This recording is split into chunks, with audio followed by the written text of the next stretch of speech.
Guys, welcome. We're joined by Nick Garrett, CEO, and James McGrath, Creative Chairman of Clemenger BBDO Melbourne. Guys, welcome to one of the final days in Cannes, in this lovely balcony. Hope you guys don't mind going through a few questions with us today. Of course. First of all, congratulations as well. I mean, you guys have had arguably one of the biggest weeks ever for any agency, so congratulations on the massive success this week. Thanks, Ross. As part of that, we kind of wanted to ask you, how that success will kind of impact your next year to come, I suppose. You guys have done so well. James, how do you think creatively it'll kind of land back home for the next year to come? I'm hoping with a great deal of excitement, but I know kind of how we work, and maybe it's an Australian thing or maybe it's a Clemenger thing. I know that we wring our hands a lot. Actually, maybe it's just me, but we wring our hands a lot. We worry about kind of what's next, and I think this will probably only add to that process. But I guess that's the creative process, is it? So I suppose I'm hoping that it will be, it'll inspire us to kind of do the next thing. Although I think, having been here now for this week, we do feel like there's a tipping point occurring, I think, with the work here, and it does feel like an exciting moment. I think there's some really, if you look closely, there's some really brilliant couple of pieces of work that actually are doing, I think, actually brand building work for the first time in a long time, and I think that's a brilliant thing to see. So I guess that's what I'm inspired about. We know that with our clients, they're asking more and more of us. We've seen purpose play a huge role over the last sort of, how many years? Probably 3 or 4 years. Yeah, at least. And so I guess in many ways they need to know, they need to stand for something, be something, and actually in the very nature of their business. And so I think we're now seeing some green shoots of that, and I think that's what we're working hard on back in Melbourne, in Australia, with the group, trying to work out how to actually create the greatest degree of impact, and I guess a driving agenda for an idea. That's the thing that I really love seeing this week, is just a couple of brands really doing kind of brilliant things with their brand and almost living. Their brand is almost, the idea is the result of the brand idea. The method by which they advertise, and I think that's what's really been inspirational this week. So I guess in a roundabout way, who knows what happens? We're fearful but excited and anticipating, I guess, an interesting year. We are, of course, in huge, as the industry is, we're dealing with complexity like every agency and client relationship. So I guess we've got a fair bit to digest, but out of all of that, I guess we still have some extraordinary creative tasks. It's just making sure that we make the most of them. Yeah. Nobody, as you know, and it's a good question, nobody really thinks about Cannes. It's not in the context of, it's not the work result, it's not the result of everything. So who knows? I'm hoping that we just make a huge difference to our clients' businesses, and if that means that we come out the other side with something here, that would be brilliant. And I guess that's why the 50 lines at this point, you can't take that any other way than just kind of it's just extraordinary. So fundamental, yeah. Yeah, it's impossible to comprehend. Is it a record, you guys know? I don't know. Yeah. Relative to it seems Australia, like it should be. I think it is. Relative to I think we can say certainly Clemenger, in their 70-year history, and I guess you'd have to argue they've got creative credibility in our market across Australia and New Zealand. It's a record, never ever happened. Yeah, wow. I think anyone that knows James or I would probably smirk when I say this, but we do sort of live off a healthy paranoia. So regardless of the Cannes outcome, in our head we're probably 18 months. There's that gestation period of when you're thinking of an idea versus the scoping, making, delivery, and then manifestation of all the execution. That is now 18 months in a short cycle, probably, when you're looking at the really best work. Yeah.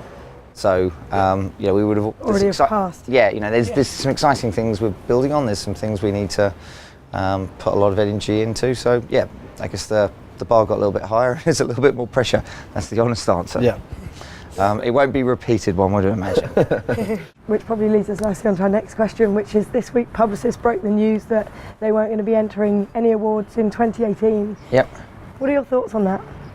There is obviously some good intent in this, whether it was a pure PR stunt or, there was some background. I'll lean on the positive side of it and think one can't argue that the tsunami of awards and too many agencies chasing him, it's gone through, it went, the point of no return was several years ago, and it's got silly.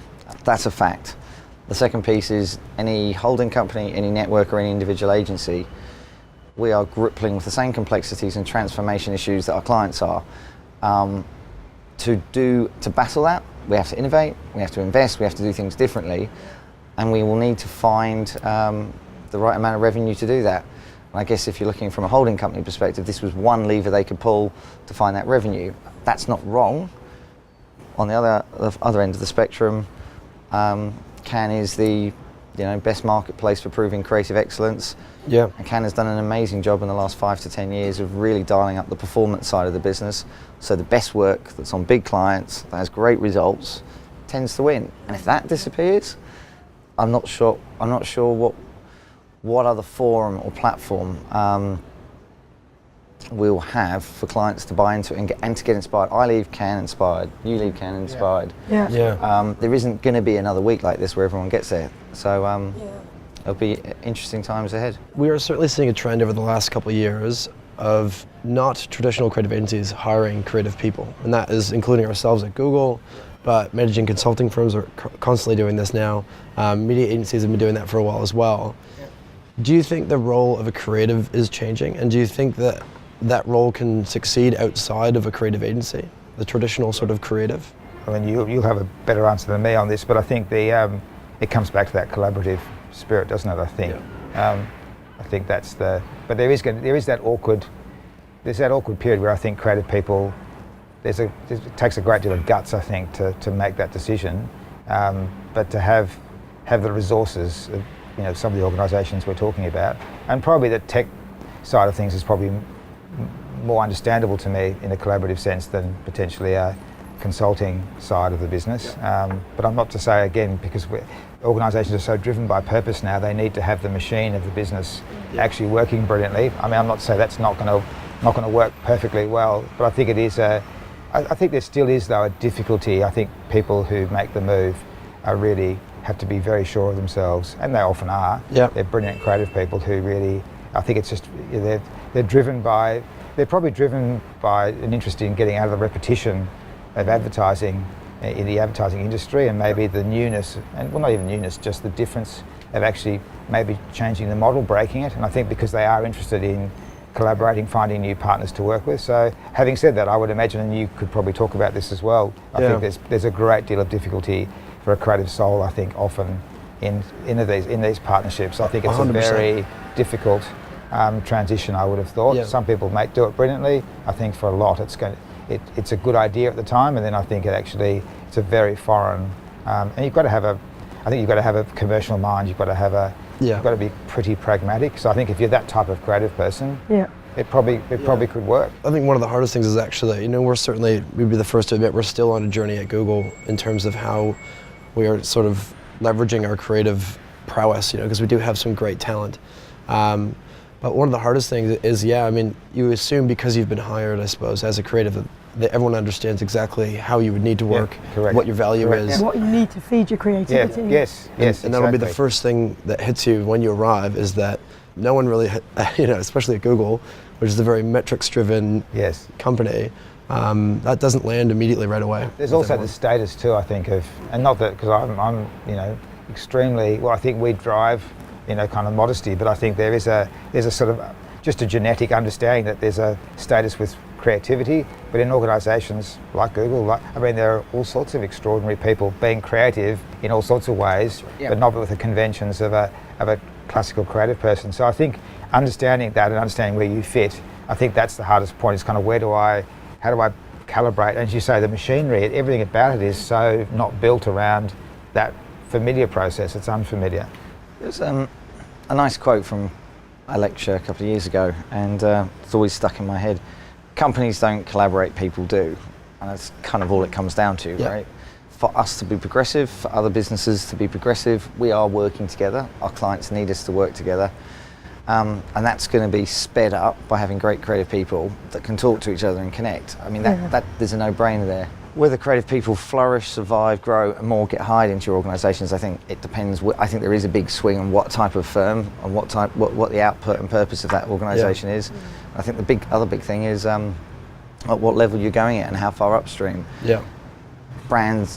Businesses are more conscious of brand and how that brand experience And if a great creative mind in a client organisation, at a consultancy, or in any organisation is playing up here and has a genuine opportunity to influence, then that is empowering, exciting. I imagine the gentleman that went from Grey over to Apple, I mean, that type of role is absolutely mind-boggling and stunning. Yeah. I think if you were a creative person going into another organisation and you were focusing on the delivery and execution side of things, so you're not necessarily seeing it's your output, it's, you know, I think that would be a lot more challenging. But some of the things that we double back on, you know, when working with Tara and Ian is actually trying to find development time for them to work on stuff that they don't get a chance in the unique sort of roles they're in. Like, you know, as you grow as a creative in a traditional agency, obviously you reach a point where you start evaluating younger creatives' work as part of the process, right? It's a natural skill you start to build over time. But if you are a solo team who's migrated to a company that doesn't have a full department, that's a skill you're not really practicing. And it's one that we're just conscious that we need to find a way in which they can sort of help evaluate other creatives' ideas, which is, you know, an interesting problem to have, but also kind of fun. So we just touched on it there, but obviously mentioning about consultancies and then bleeding into the creative space. Obviously in our market, the Monkeys have been bought by Accenture. Do you think managing consultancies are set up for success in that space? Well, I think if you look 2-3 years ago, no, and that's their rapid expansion into this area, and I think it's only going to increase with pace. They know what they're doing. As everything is interconnected, and businesses do need end-to-end solutions, and pretty much every intelligent client at Cannes over the last 3 years has said disintegration of my model doesn't work.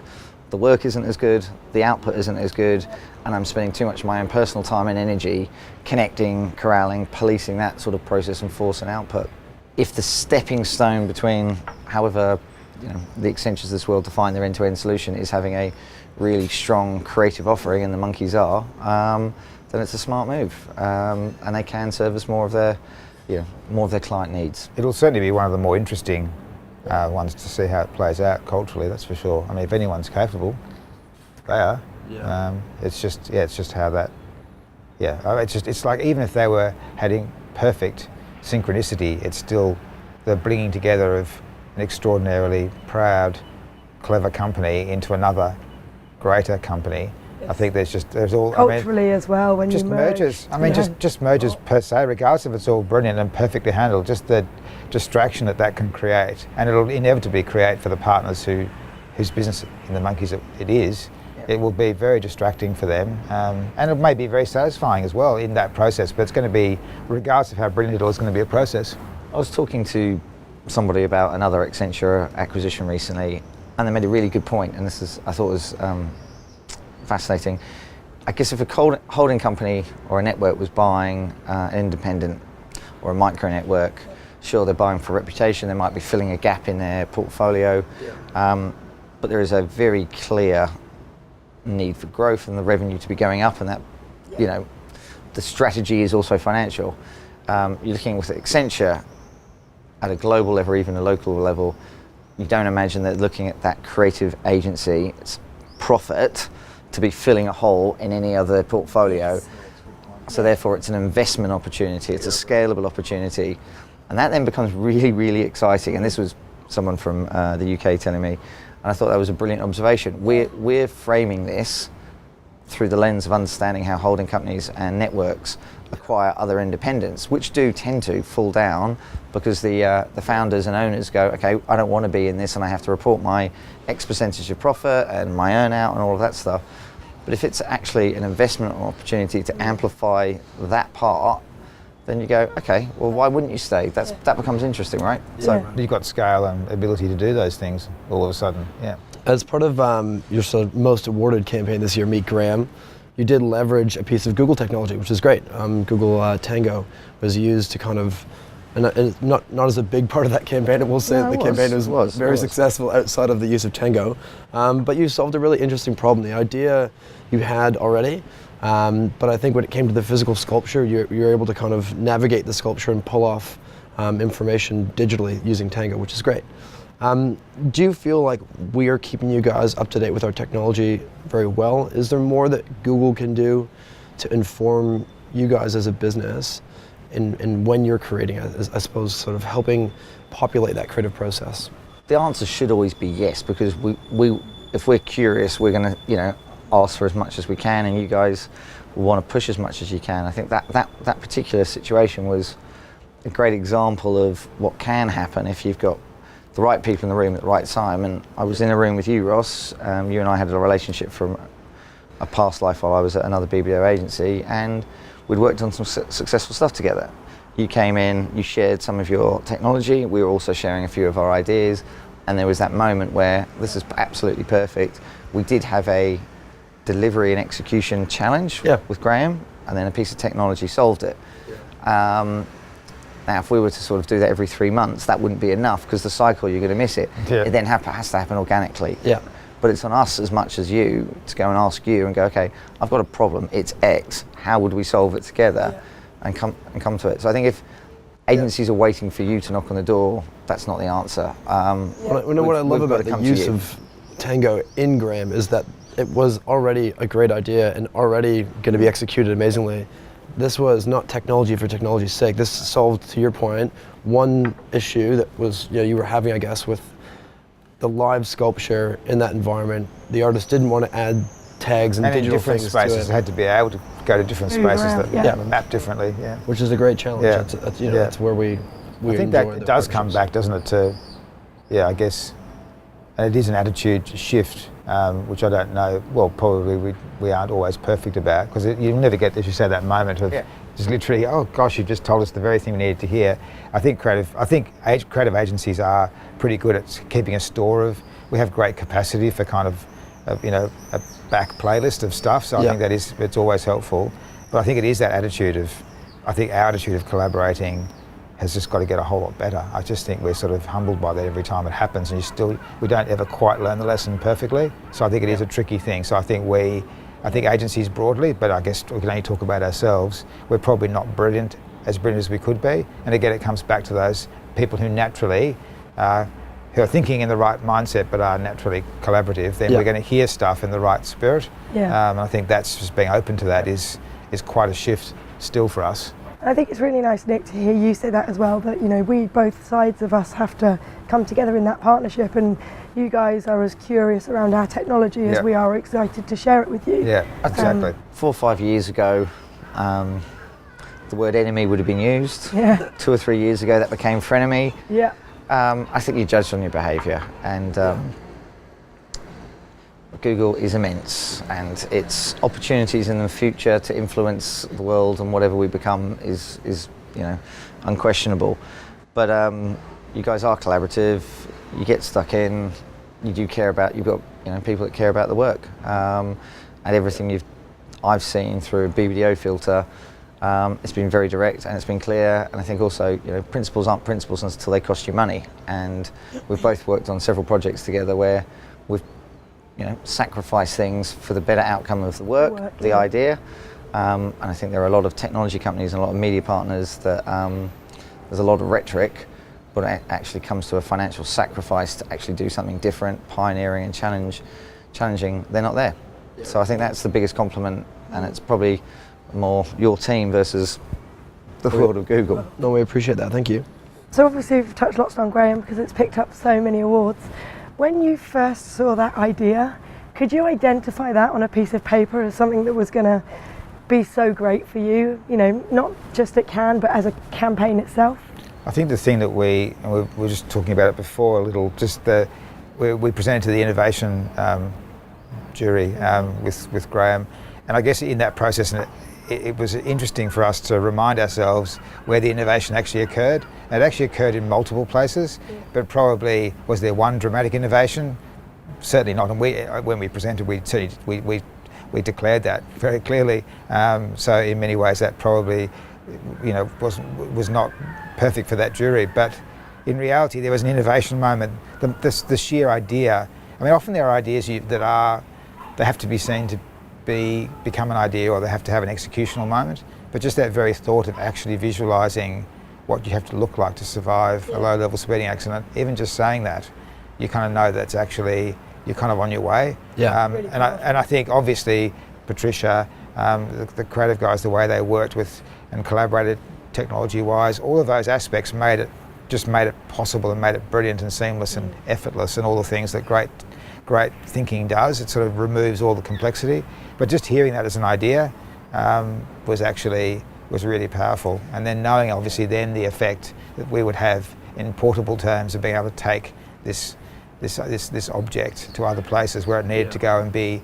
I mean, we didn't ever imagine it would have been as powerfully executed in every sense, technology-wise, and with Patricia, the sculptor, the humanity that she created in the sculpture. I mean, she loved it. She was passionate about it as a creator again. Very different collaboration, working with an artist like that, but it was an extraordinary thing. So I think that project is probably one of the easiest ones to sort of tell the story of, because literally just knowing the idea was so self-contained, it was so easy to describe, and the moment it was said, you just kind of knew. And there are those moments where you hear someone tell you an idea, or you think of an idea as a group, and you kind of know that that's done, it's over, the panic can stop, and you kind of got it. Other times it's relentless. So I think it was from the very beginning, the moment that decision was made, or that was talked about, we knew that it was going to be. I mean, we didn't know about the consequences, obviously, of this week, but we just knew it was the right idea for the problem. Yeah. Matt Pearce, the planner behind a lot of this work, and I were presenting the case study or some of the history and the strategy recently, and he brought out the original concept board. And it's always a nice reflective moment. Yeah. And it obviously isn't the visual manifestation of what Graham looks like now, but it is a tortured looking human being.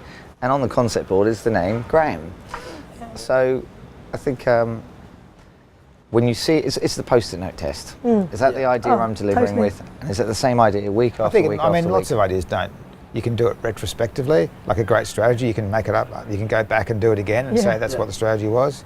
I mean, lots of things don't get to survive that. But that certainly was one of them.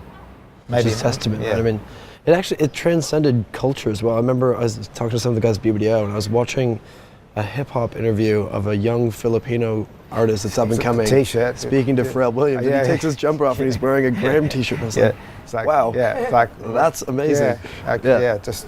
What a moment. Mad. And then one other thing we were talking to Damon about this week actually was just the change in how Cannes has evolved. In 1994 there were 2 categories you could enter, and now look at where we are now. James, have you had a few years break from Cannes? Have you seen a big change in that time from when you were last here?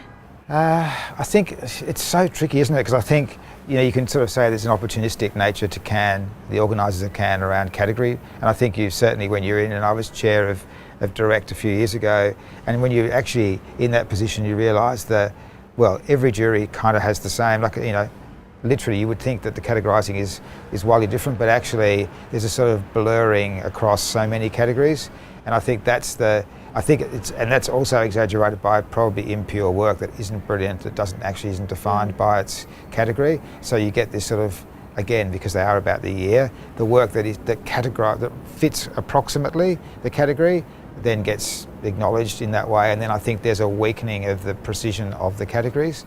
So I think that's probably occurred, but I think this, being here this year, seeing a couple of the marquee pieces of work, I think because the work is, returning, not brilliantly, but I think there are some interesting work appearing. I think that we'll see, hopefully, a precision. There's no doubt everyone feels that there's too many categories, there's too much opportunism that occurs, and I think we're pretty forensic, and we don't have vast amounts of money, so we've got to be careful about, I think, our conversion rate actually from entry to metal this time around has actually been very good. Been very good, and I think that's because, again, probably because the work is better.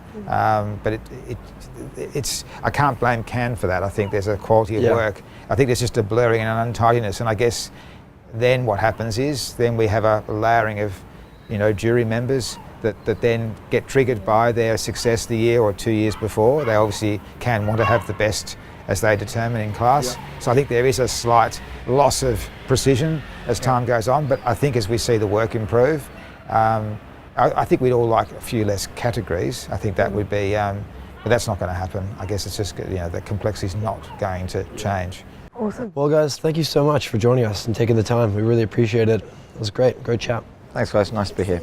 Thank you.